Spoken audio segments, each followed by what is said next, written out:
চলে আসলাম পাম বাগানে ওষুধ দিতে ঘাসপুরা। তো আজকের ভিডিওটা একটু লং হবে, এ টু জেড দেখাবো কীভাবে আমরা আজকে পাম বাগানে ওষুধ দিই। কন্টিনিউ দেখবে, ভিডিওটা সম্পূর্ণ দেখবে ওকে ইনশাল্লাহ। Okay bye. প্রথমে আমরা ঢপগুলো হাফ পানি ভরে নেবো, নিয়ে তারপরে ওষুধ দিয়ে নেব। হাফ পানি দেওয়ার পর এবার আমরা ঢপে ওষুধ দিয়ে নেব। দুই ধরনের ওষুধ দিতে হয়। এই ওষুধটা হলো কাঠ গাছ মারার জন্য, যেগুলো শক্ত গাছ, কেউ যদি খেতে যাও এই ওষুধটা খাবার, দ্রুত পড়ে চলে যাওয়া। কাঠ গাছ কইতে যেটা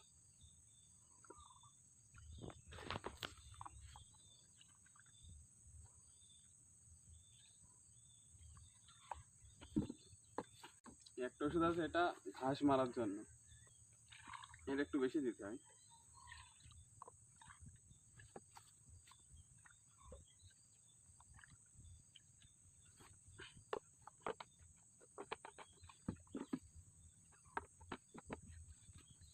ওষুধ দেওয়া হয়ে গেলে এবার ঢপগুলো ফুল করে নেব।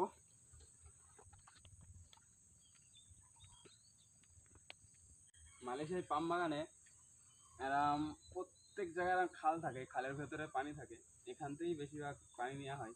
আর যেখানে খাল নেই সেখানে প্রত্যেক জায়গায় বড় বড় ডাবা ফেলা আছে, ওইগুলো থেকে পানি নিয়ে আসা হয়। ওটা বৃষ্টির পানি ধরে রাখে, ওখান থেকে পানি নেওয়া হয়।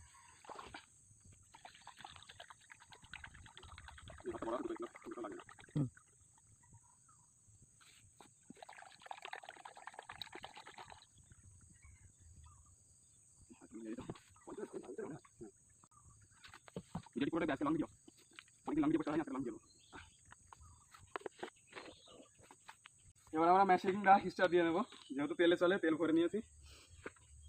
এটা হলো মেশিনের সুইচ, এর উপরে তুলে নিলে স্টার্ট দেওয়া হবে।